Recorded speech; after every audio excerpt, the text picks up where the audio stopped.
qu'on avait mis en route le master et l'avionique pour travailler sur la batterie de l'avion et non pas sur la batterie des EFIS. Chaque EFIS a sa batterie qui a une autonomie de 45 minutes chacune. C'est testé régulièrement. Alors, l'écran de l'EFIS, il est divisé ici en deux parties. La partie gauche qui s'appelle le PFD, Primary Flight Display, et la partie droite qui s'appelle l'EMS, Engine Monitoring System. Le tout est commandé par des boutons. Alors, il y a deux boutons rotatifs de chaque côté. Pour le moment, ils ont la fonction barreau. Donc, la fonction de chaque bouton est indiquée au-dessus du bouton.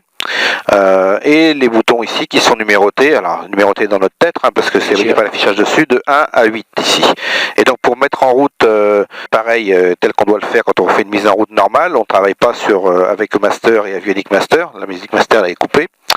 Donc il faut mettre en route en faisant un appuyant long sur le bouton 1. D'accord. Jusqu'à ce qu'on obtienne un petit flash blanc et après on relâche tout et l'écran s'initialise. Ça prend 15-20 secondes. Alors le PFD, si on fait le tour du PFD ici, on a plusieurs choses. Alors on va faire le tour en passant par ce qui est le plus utile, disons, la vitesse. Ici en E, indiqué donc en clair à la place des trois petits tirets là. C'est jumelé avec une barre ici qui est grise pour le moment, qui passe au blanc, puis au vert, enfin vert et blanc et vert et jaune et rouge, qui correspondent aux arcs qu'on a sur les instruments classiques. En dessous de cette vitesse là, on a la vitesse vraie et la vitesse sol. Qui elle est donnée par le GPS, le calcul donné par le GPS, voilà. Donc évidemment, on peut avoir des vitesses sol très différentes des vitesses indiquées et des vitesses vraies, puisque ça dépend du vent et de la trajectoire. Voilà. À côté de ça, on a un petit rectangle ici avec des chevrons. On voit un seul chevron rouge pour le moment. Ce petit chevron là, il y en a 3 rouges de mémoire, 3 rouges, 3 oranges, et puis après ce sont des lignes vertes, ce qu'on appelle l'AOA. Voilà, c'est un incidence-mètre en fait. Donc tant qu'on est dans le vert, tout va bien. Quand on est dans l'orange, c'est qu'on commence à approcher l'angle d'incidence un peu critique. Et quand on est rouge, voilà, c'est juste l'alarme avant décrochage. D'ailleurs, la dame qui est enfermée dans la boîte nous donne un petit avertissement et nous dit décrochage. Voilà. D'accord. À côté, vous trouvez l'horizon classique et la bille. La bille, là, on est un peu en pente parce que c'est pas que je sois plus lourd que Daniel, mais c'est que l'avion est en pente. Voilà. À côté de ça, donc ici c'est gradué comme un horizon standard, c'est-à-dire que la 30 degrés c'est les 30 premiers ici, voilà, les grands traits. Voilà. À côté de ça, on a ici l'altitude. L'altitude qui est donnée en pied, qu'il va falloir, comme un altimètre normal, recaler à chaque début de vol, voire en vol quand on donne un autre QNH. Bien sûr. Voilà, donc la pression est indiquée ici. 1013. Alors là, 580, c'est pas l'altitude de Saint-Brieuc, donc on va changer au barreau et on va mettre 500, 400, 480, 460, voilà. Ce qui fait qu'aujourd'hui, on a une pression de 1008. On peut s'apercevoir que pendant que je faisais la manœuvre, c'était un fond bleu ciel. Si je rebouge un petit peu, on va voir le fond bleu ciel, voilà. Et ça se valide tout seul. Quand ça devient translucide, voilà, c'est validé. C'est validé, oui. Donc il nous reste cette petite chose à expliquer, ce qui est marqué DA ici actuellement 1081, c'est en évolution puisque l'item là va varier en fonction de la température et de la pression du jour. C'est ce qu'on appelle l'altitude densité ou altitude pression comme on veut. Donc ça donne en fait la pression à laquelle se sent l'avion en fonction de la température. Par exemple si on est en été qui fait chaud, on va par exemple, on va aussi avoir 3000 et quelques pieds. Donc, on a des conditions comme si on faisait le vol à 3000 pieds ou comme si on décollait à 3000 pieds. D'accord. Donc, c'est des choses qu'il faut prendre en compte quand on a des conditions un peu marginales. Surtout quand on décolle sur des terrains d'altitude, puisque ça peut modifier nos paramètres de portance. Donc, on doit en tenir compte. Voilà. À côté de ça, on a l'OAT qui indique la température extérieure. C'est une petite sonde qui est placée sous le plan fixe horizontal. Voilà. Et ici, le vario. Donc en pieds-minutes, comme notre vario classique. Juste en dessous, on a le HSI. Alors le HSI, ça va nous donner, c'est un peu comme un VOR en fait, sauf que ça va fonctionner au GPS. On verra ça tout à l'heure quand on aura rentré une nav par exemple, pour voir comment ça s'affiche ici dans le HSI. Évidemment, on aura une barre de tendance qui va s'afficher sur le directionnel. une deuxième zone où on peut mettre, alors ça va être un indicateur de direction, ça va être semblable à un ADF si on veut, ça va donner la direction du terrain et en fonction de la source que l'on met, on peut mettre soit le Skyview, soit le GPS et inversement pour les deux instruments qui sont là, deux affichages qui sont là. Ok. Voilà. Sur le conservateur ici, qu'on n'a pas besoin de recaler, hein, c'est un instrument qui fonctionne avec le GPS. On peut régler un bug, le bug heading ici, qu'on règle à l'aide de cet instrument-là. Voilà, ça fait bouger la petite pénule bleue qui est là-haut. Ça nous sert soit de mémoire pour une trajectoire si on fonctionne sans le pilote automatique, ou alors ça peut fonctionner sur un point tournant. Voilà, sur un point tournant pour le pilote automatique. Voilà, je pense avoir fait le tour à peu près de tout ce qu'il y a dans le PFD. Non, j'ai oublié cette petite partie-là. Alors cette petite partie-là est très intéressante. Alors c'est intéressant seulement en vol, hein, puisque l'indication qu'on a là, elle va être valide uniquement quand on va avoir une vitesse trajectoire en vol. Donc ça nous indique ici en haut la direction du vent. À droite, juste à droite après le petit slash, sa force, et en dessous l'équivalent vent de travers. Et tout cela va être symbolisé en vol par une flèche qui va nous indiquer la direction du vent de façon très symbolique. Donc si elle vient comme ça en bas à gauche, c'est que le vent vient de secteur avant gauche. Voilà, voilà, j'ai fait le tour PFD. Alors on va passer à l'EMS. Donc l'EMS, il y a plein d'informations évidemment. On trouve ici un oramètre qui correspond à peu de choses près à l'oramètre qui est situé à droite. Il y a peu de choses près parce que ici l'oramètre il est calculé par le GPS également et l'oramètre il ne déclenche que quand on vole, hein, donc avec une certaine vitesse. Donc c'est pour ça qu'il affiche un peu moins d'heures que l'oramètre qui est là, qui fonctionne lui avec la pression d'huile. L'écart est toujours inférieur. Toujours inférieur. Ici on a le compte tour, donc avec le nombre de tours affichés en réel ici au-dessus. Le pourcentage de puissance utilisée, et on demande aux gens de voler à 65% quand ils sont en croisière. Voilà. Ici le range, c'est la distance que l'on peut parcourir avec l'essence qui nous reste. Ici à côté le temps de vol effectué par l'avion. Donc là on voit que c'est vide, donc ça veut dire que l'avion n'a pas volé depuis qu'on a fait le plein. Alors le plein c'est 130 litres normalement, alors j'explique les 126,7 litres qui restent là, parce j'ai fait tourner l'avion après les essais moteurs et il n'a pas volé depuis, donc c'est simplement l'utilisation de l'essence depuis la visite de l'avion. La consommation horaire de l'avion, ici, donc on verra après la consommation quand on est en l'air en instantané, et évidemment si on appauvrit quand on est en altitude, on verra que la consommation diminue réellement. Sûr. Tension de la batterie actuelle, 12 volts 3, et la charge actuelle de la batterie qui elle est en décharge, puisqu'on consomme, on n'est pas en marche, et on consomme 7 ampères. On va dire couper le transpondeur, parce qu'il n'y a pas d'utilité à avoir le transpondeur ici, voilà, et on va gagner un petit ampère. Voilà. En dessous, on a deux barres graphes qui concernent des températures, la température des culasses à gauche et la température d'échappement à droite. Donc pour le moment on est uniforme à 20 degrés et on vérifie que la température extérieure et que tout ça est cohérent. En dessous on a plein d'instruments également, la pression d'huile, la température d'huile, la température carbu, la pression d'essence, la position du trim et la position des volets. Alors la position du trim, on doit voir la petite flèche verte ici, le petit trait vert pardon, qui permet de centrer le trim correctement. Là vous voyez je suis trim à cabrer et là je vais me remettre à nouveau au 0. Voilà. Alors quand on fait la check, dans la check je crois qu'on dit qu'il faut aller jusqu'en bas et jusqu'en haut, c'est parfaitement inutile, hein. Ça c'est fait à chaque visite, c'est pas la peine d'user les moteurs à faire ça. On vérifie tester les battements, on vérifie simplement que ça fonctionne, ça suffit amplement.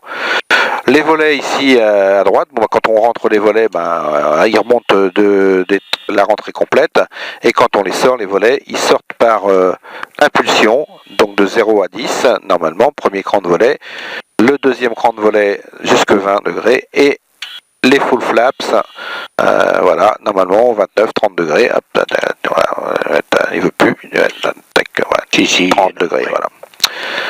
Juste une info quand même concernant les volets. Quand on fait l'après-vol, on s'aperçoit que les volets ils sont pilotés par une petite barre en alu qui est de forme hexagonale, qui doit faire à peu près 12 mm de section.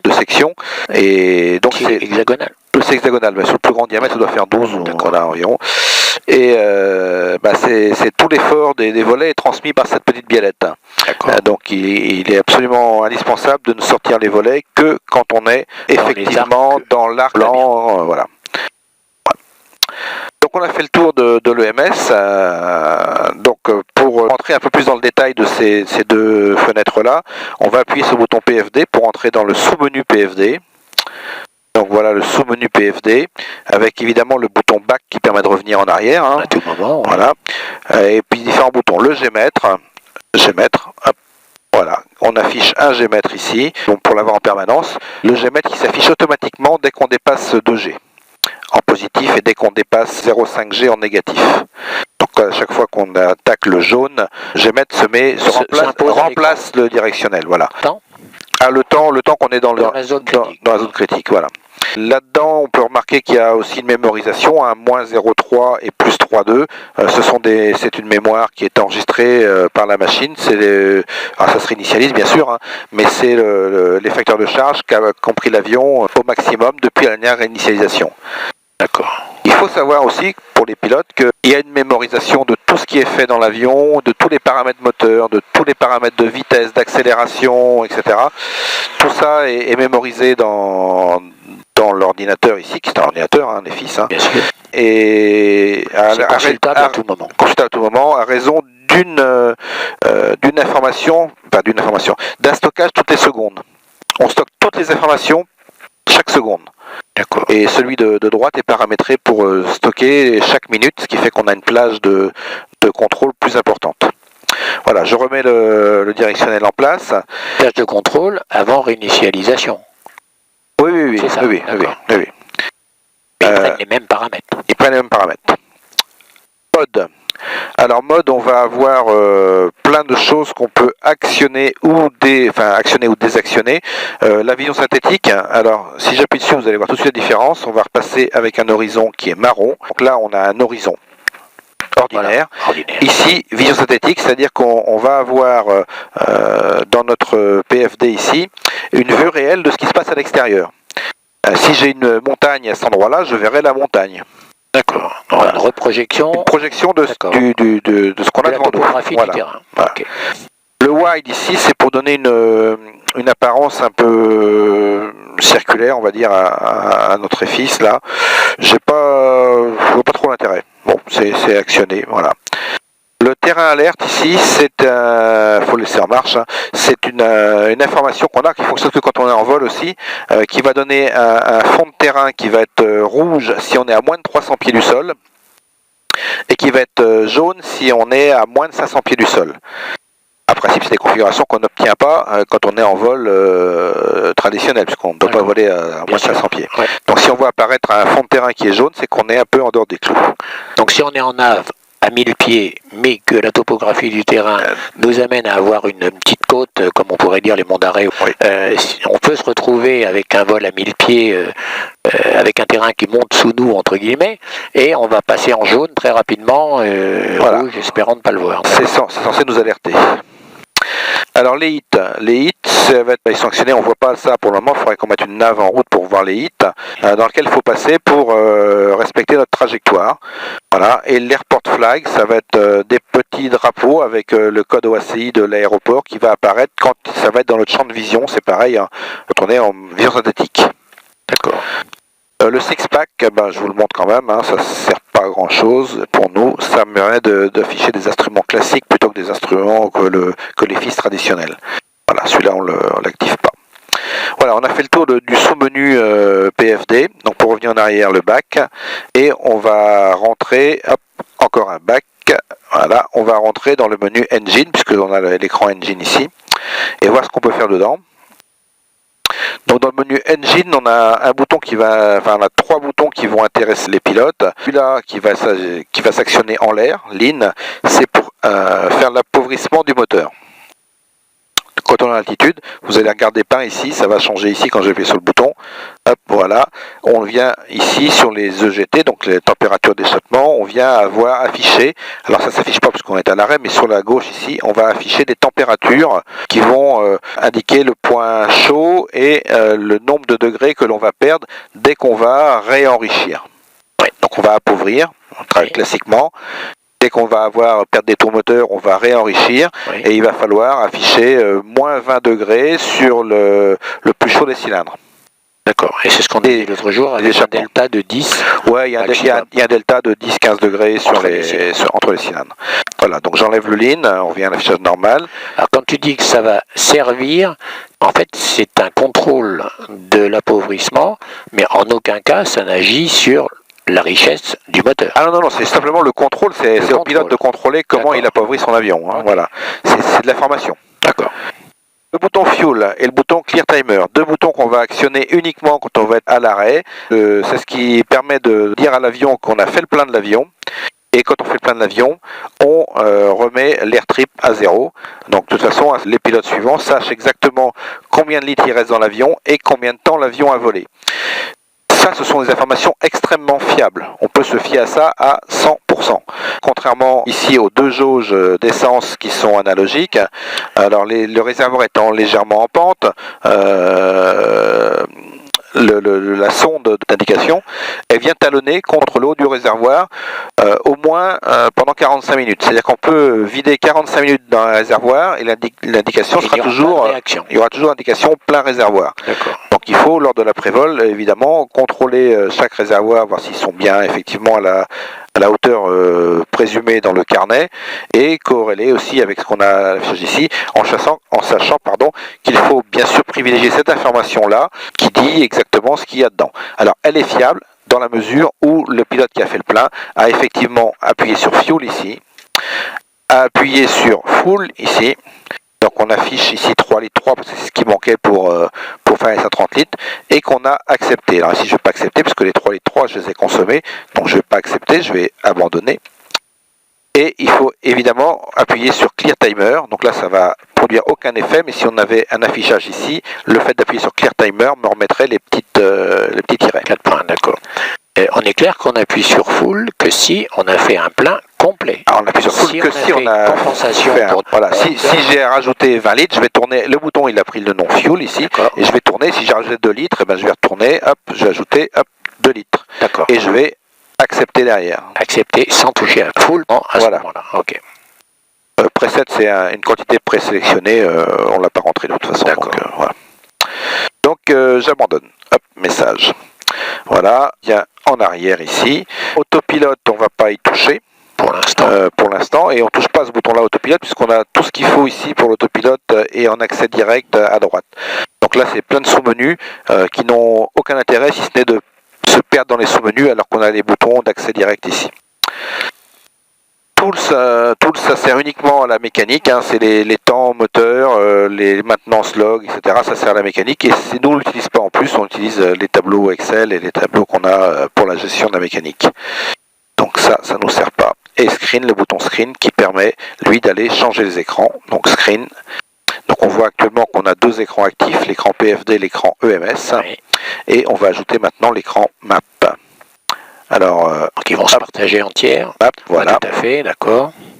Donc on a maintenant trois parties de l'écran. C'est une façon de voler, on peut voler comme ça. Donc j'ai ajouté le menu Map.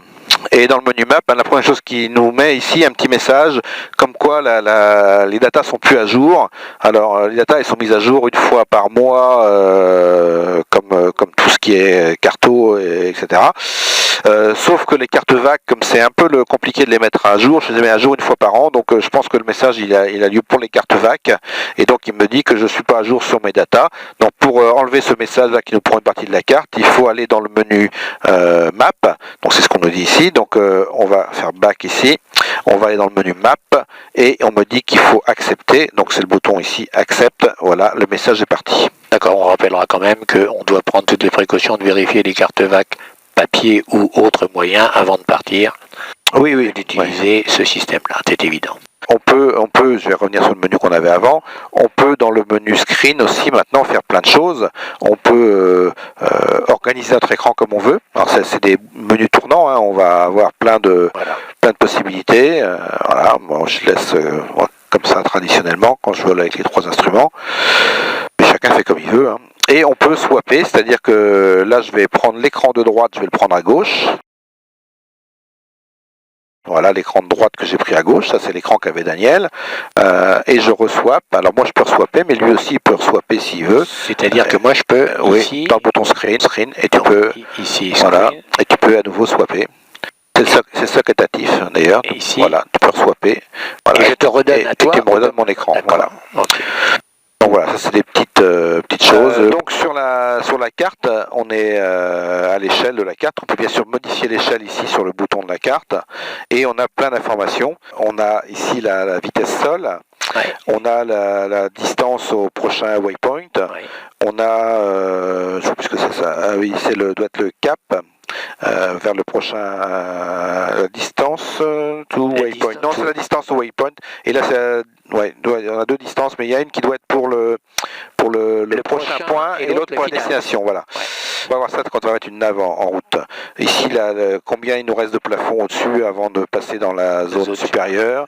Ici, le temps jusqu'au final, le temps jusqu'au prochain waypoint, le temps pour le prochain point. Donc c'est bien le waypoint de destination, le final qu'ils appellent ici, ok. Ouais. Donc dans le menu map, donc je vais retourner dans le menu map, on a plein de boutons. Alors en vol, 2 boutons à utiliser, c'est tout. Nearest et Direct to. C'est beaucoup plus simple, ça peut bouger, etc. C'est la seule façon de s'en sortir, c'est ça, à mon avis. Le Nearest, par exemple, on va faire un Nearest. Ici, on va choisir l'Agnon. Donc on va sur l'Agnon et on fait un Direct to ici. Et la carte me fait un Direct to l'Agnon. Donc on voit effectivement que toutes mes zones se sont remplies avec les informations que je viens de vous donner. D'accord. Voilà. Et le trait qui se met en magenta, donc c'est la section active. Alors, on va afficher par exemple, on va afficher le PFD en même temps que la map pour avoir les informations qui se corrèlent. Donc on voit ici maintenant que la nave qui est sur la carte, elle est venue se mettre dans le HSI. Ici avec la direction et la barre de tendance qu'on va avoir ici avec l'échelle d'un cran pour 5 nautiques. À la distance donc 28 nautiques de l'Agnon. D'accord. Voilà, si on va revenir dans le menu map. Back, on va revenir dans le menu map. Si au sol je veux rentrer une nave, alors c'est tout à fait possible. On peut rendre plein d'applications sur téléphone, sur tablette, sur ordi. Ce qu'il faut, c'est pouvoir exporter notre nave en GPX avec point. Et donc, quand on a exporté notre nave GPX avec point, il suffit de l'intégrer dans l'avion. Donc ici, on a une prise USB qui est condamnée parce que la carto, elle est installée derrière les fils. Cette prise USB là, elle est valide, on peut la mettre dedans notre clé USB et rentrer notre nave. Évidemment, la nave sera valable sur les 2 EFIS. Hein. Bien sûr. L'avion se coupe pas en 2 quand on fait une nave, donc on va au même point.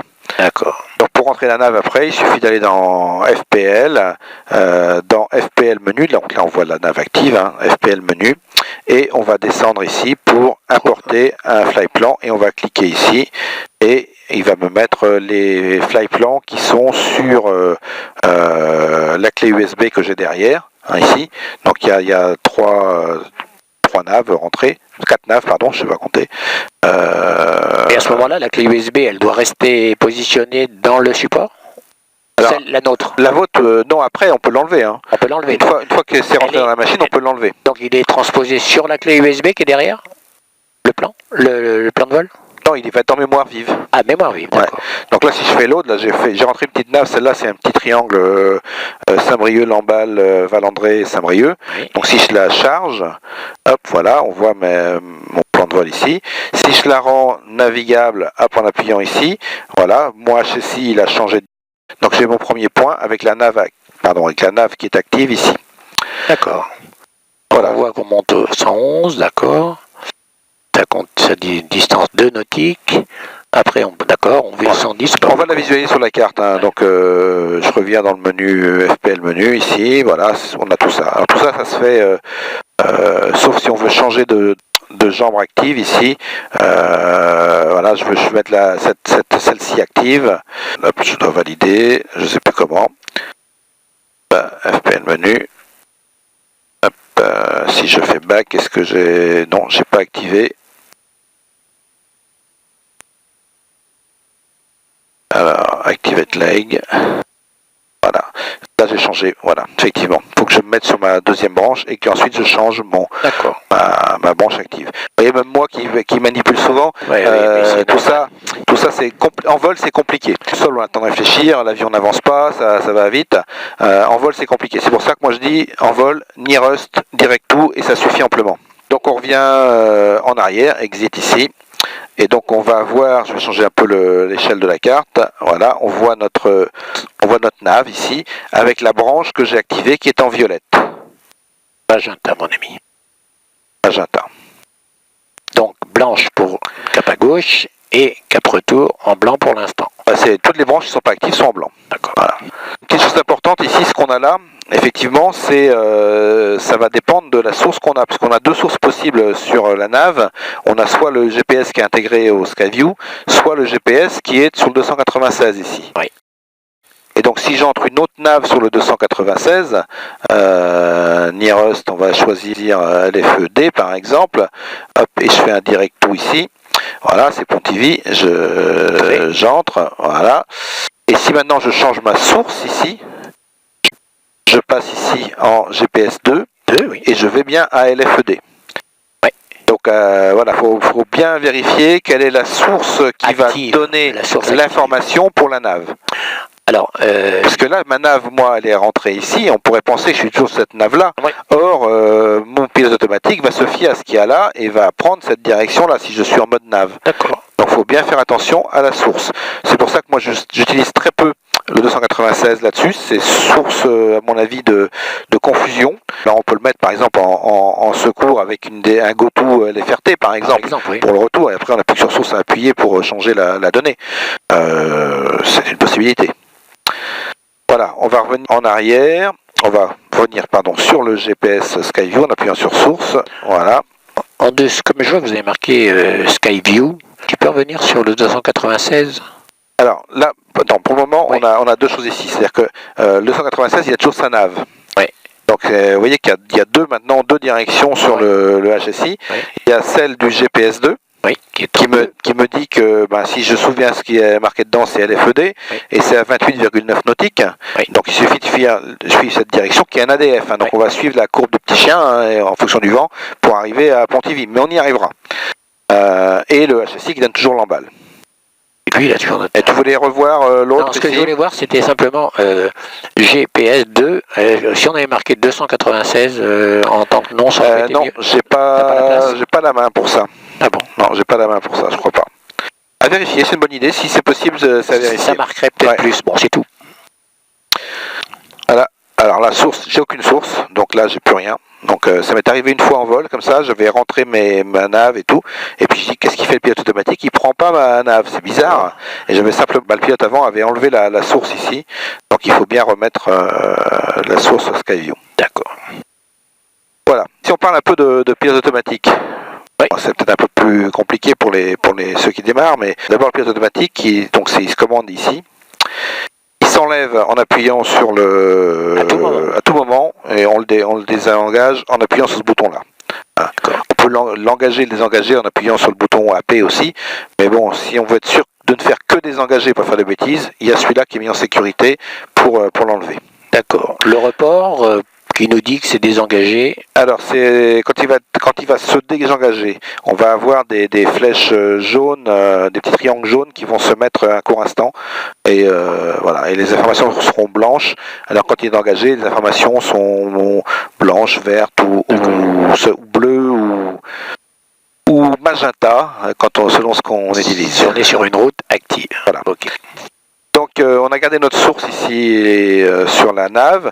Alors, l'utilisation de cet appareil-là, on peut préparer ça déjà au sol, par exemple en mettant le Flight Director. Donc là, on voit qu'on a déjà rentré des choses qui sont apparues ici, qui clignotent. Sur le Flight Director, par exemple, on peut rentrer un track. Hop, on va mettre ici, vous voyez que la tache bleue se marque. On va aller faire un track sur... qu'est-ce que je peux prendre ici? Allez, on va faire un track dans ce sens-là, au 240. Voilà. On fait un track au 240. Voilà, ça s'efface. Le petit trait bleu s'est effacé. Et on a un track. Donc si je veux mettre un track ici, un track, il va me mettre un track au 240. Ouais. D'accord? Si je change mon track, il le change automatiquement là-haut. Ouais. D'accord? Si je mets un bug d'altitude, par exemple, je veux aller à 3000 pieds. Je vais modifier mon altitude ici, en tournant le bouton pour atteindre 3000 pieds. Donc on a parlé de la montée qui pouvait se faire avec une vitesse verticale. Donc quand on avait calé, je rappelle qu'on avait mis 3000 pieds ici, donc 3000 pieds qui se valident maintenant. Et donc il faut préciser à l'avion comment il monte. Donc il peut monter soit avec la vitesse verticale ici, donc une vitesse à 500 pieds minute, 600, 700. Ça on le règle en faisant up et down ici. On lui impose. Et on peut aussi, ce qui semble plus logique, en montée tout au moins, faire monter l'avion à une vitesse indiquée, donc un IAS. Alors ça marche pas au sol, hein, l'IAS, je peux appuyer dessus tant que je veux, ça marche pas au sol. Donc ça va être remplacé ici par IAS. Hein. L'IAS, par exemple, on va monter à 100 nœuds. Pour cet avion-là, c'est une bonne vitesse de montée. Et donc, on va appuyer sur IAS. Et puis, comme on imagine qu'on a un palier, on est à 135 nœuds ou 140 nœuds, on va faire chuter l'IAS pour l'amener à 100 nœuds. Donc, une fois qu'on va afficher IAS 100 ici, et qu'on va le valider, donc ça passe du bleu au transparent aussi, eh bien l'avion va se mettre à monter à 100 nœuds. Donc l'incidence de l'avion va varier en fonction de l'altitude à laquelle on est, et l'avion il va prendre une assiette à monter et il va maintenir 100 nœuds. Il va maintenir 100 nœuds jusqu'à son altitude de destination, ici 3000 pieds. 3000 pieds. Donc là, il faudra penser à réduire ou, puisque bien sûr, pour monter, on aura commencé par mettre plein gaz, certainement. Voilà. Oui, et il faudra penser à réduire pour retrouver le régime des 65% qui nous sont demandés. Alors, dès qu'on va être 3000 pieds, la fonction IAS de montée va s'auto-éliminer. Oui. Et évidemment, comme on est à pleine puissance, il va falloir penser à réduire pour trouver la vitesse 65% et la vitesse de croisière normale. D'accord. C'est sensible quand même, c'est-à-dire on voit si la réaction se fait. Ah oui, bien sûr, bien sûr. C'est ça que je voulais. Il ne se passe rien, c'est qu'on a oublié quelque chose. C'était ça que je voulais attirer l'attention. Si on a fait ça et qu'on n'a pas appuyé sur AP, on peut attendre longtemps. Hein. D'accord. Voilà. Alors ici au sol, on ne fait pas sur AP parce qu'évidemment les commandes vont se mettre en buté pour le faire. Alors, une petite subtilité aussi quand on veut aller chercher une nave, alors il faut lui dire, parce que quelquefois on a préparé sa nave. Oui. Et puis on est parti, on a décollé, il s'est passé quelque chose, on n'est plus sur notre trajectoire initiale, oui. Parce qu'il y a du trafic, etc. Il faut qu'on retrouve notre nave. Alors imaginons qu'on soit par exemple dans ce secteur-là et que je veuille rejoindre la nave qui est ici. Eh bien, il va falloir que je dise à l'avion comment je veux, à quel endroit je veux intercepter ma nave. Oui. Donc il va falloir que je fasse une petite manip qui va être de passer par un track. Donc on va appuyer sur track, donc voilà, track, et on va régler une interception. Alors je ne suis pas du tout dans le bon sens, hein.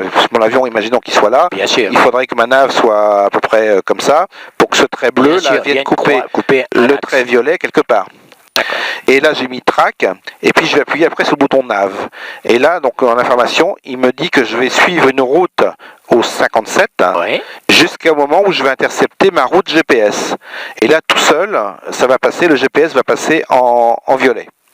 D'accord. Donc on va intercepter la route avec un virage à 30 degrés qui est préprogrammé dans l'appareil. Qu'est-ce que j'ai oublié là-dedans? Pas grand-chose, ça fait déjà pas mal d'informations. Donc la différence heading track, j'imagine que tout le monde le sait, hein. Heading c'est un cap qu'on va donner à l'avion et le track c'est une route. Hein.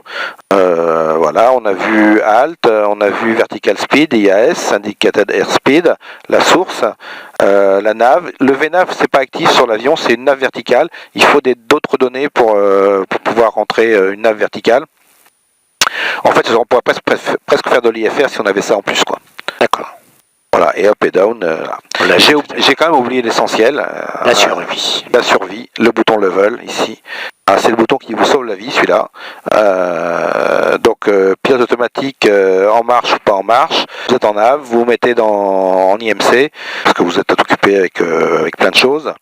Eh bien, vous appuyez sur le bouton level et l'ordinateur, le pilote automatique, met l'avion à plat et garde le cap actuel. Partant de la position où on est, on met l'avion à plat, on garde le cap. Et par exemple, quand on cherche quelque chose sur la carte ou autre, si on veut pas, si ça bouge un peu, on peut appuyer dessus quelques instants, le temps de prendre la carte et autres. Exactement. Et on rappuie pour le désactiver. D'accord. Voilà. On désengage ici. Hein. Ou on désengage. Ah oui, d'accord, oui. On désengage ici. Si vous voulez pas faire de bêtises, pour désengager, vous appuyez ici, comme ça vous êtes sûr. D'accord. Donc ça donne le temps de réfléchir quand on s'est mis dans le nuage, ça donne le temps de réfléchir. Donc après, une fois que l'avion est stabilisé, voilà, on a le temps de regarder le cap à laquelle on est. On a le temps, par exemple, d'aller faire un track inverse. Là je suis au 0,60, donc je fais 240, et puis d'appuyer sur track après. Et là, on va aller faire le cap inverse pour sortir de l'empanade. Et normalement, l'ordinateur garde toujours le niveau. On n'a pas changé le... On prend un 180 à 30 degrés. On prend un 180 à 30 degrés. D'accord. Inclinaison, voilà.